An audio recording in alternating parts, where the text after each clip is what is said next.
మనకు డబ్బు అనేది చాలా అవసరం. డబ్బులతోనే జీవితాలను నెట్టుకొచ్చేది. డబ్బు అనేది బండికి పెట్రోల్ లాంటిది. డబ్బులు లేకపోతే బతుకు బండి ముందుకు నడవదు.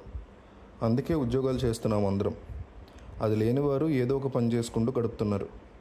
కొందరు ఏమైనా వ్యాపారాలు చేస్తూ ఉంటారు. అక్కడ మన సొంత కాళ్ళ మీద మనమే నిలబడచ్చు. అయితే రోజు డే నైట్ షిఫ్ట్ ఉద్యోగాలు చేసేందుకు ఇష్టం లేని వారు, ఇంకా ఉద్యోగంతో జీతం చాలట్లేదనో, ఒకరి కింద బతకొద్దని అనుకునేవారు సొంతంగా ఏదైనా బిజినెస్ ప్రారంభించాలనుకుంటారు. అయితే ఎందులోకి వెళ్ళాలో తెలియక తొందరలో పెట్టుబడులు పెట్టి చేతులు కాచుకునే వాళ్ళు ఉంటారు. అందుకే ఏదైనా బిజినెస్ ప్రారంభించే ముందు అన్నీ తెలుసుకుని అడిగేయాలి. ముందు పెట్టుబడి చూసుకోవాలి. తక్కువ పెట్టుబడితో పెద్దగా రిస్క్ లేకుండా ఎక్కువ రిటర్న్స్ ఇచ్చే వ్యాపారాలు కూడా ఉంటాయి. ఇప్పుడు మీకోసం 50,000 రూపాయల్లో పెట్టుబడిలోనే ఎక్కువ ఆదాయం వచ్చేలా ఉన్న వ్యాపారాలు ఏంటో ఇప్పుడు మనం తెలుసుకుందాం. ఈ రోజుల్లో తొందరగా ప్రారంభించే వ్యాపారం అంటే అది ఫుడ్ బిజినెస్. చాలామంది తీరిక లేకుండా గడుపుతున్న టైంలో కూడా ఇంట్లో వండేందుకు పెద్దగా ఇష్టపడట్లేదు. దీంతో బయటకు తినేవారి సంఖ్య బాగా పెరిగింది.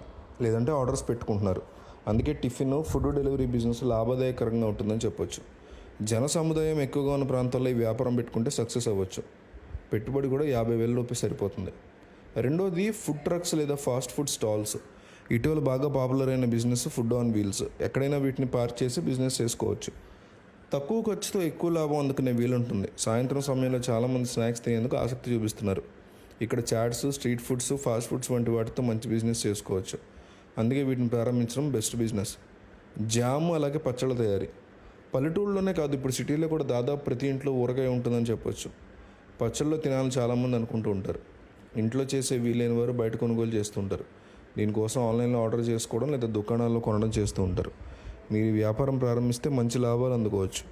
కొన్ని కంపెనీలు తాజా జామ్స్ లేదా ఆర్గానిక్ జామ్స్ తయారు చేస్తున్నాయి. ఈ వ్యాపారం కూడా మంచిదే. వీటిని కూడా ఇంటి వద్ద చేసుకోవచ్చు. అలాగే వెడ్డింగ్ ప్లానర్స్ లేదా ఈవెంట్ మేనేజర్స్. ఈ మధ్య పెళ్ళిళ్ళని తెగ గ్రాండ్గా చేసుకునే వాళ్ళు ఎక్కువైపోయారు.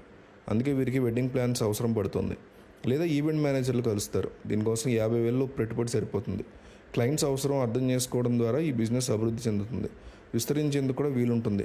వెడ్డింగ్ ప్లానర్ ప్రతిభ ఉన్న సభ్యులతో కలిసి ఖచ్చితమైన ఒక గ్రూప్ తయారు చేయగలిగితే అది సక్సెస్ అవుతుంది. అలాగే ఫోటోగ్రఫీ.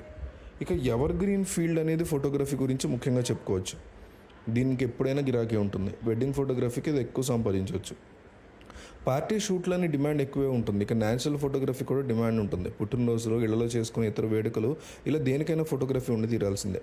సంపాదన కూడా దీంట్లో గట్టిగానే ఉంటుంది. చేతితో తయారు చేసిన వస్తువులు. ఈ మధ్యకాలంలో ఆర్టిఫిషియల్ వాటికంటే ఎక్కువగా హ్యాండ్మేడ్ వస్తువులకి, అంటే చేతితో తయారు చేసినటువంటి వస్తువులకి డిమాండ్ అనేది ఎక్కువగా ఉంటుంది. ఈ మధ్యకాలంలో ఆర్టిఫిషియల్ వాటికంటే ఎక్కువగా హ్యాండ్మేడ్ వస్తువులకే డిమాండ్ ఎక్కువగా ఉంటుంది. అంటే చేతితో చేసినటువంటి వస్తువులు. మీకు ఒకవేళ ఇందులో ప్రావీణ్యం కనుక ఉంటే 50,000 లోపు పెట్టుబడితో దీన్ని ఇంటి నుంచే ప్రారంభించుకోవచ్చు. మంచి డిజైన్లతో మెప్పించగలిగితే మాత్రం మార్కెట్లో దానికి అనుగుణంగా లభించే మంచి లాభాలు ఉంటాయి.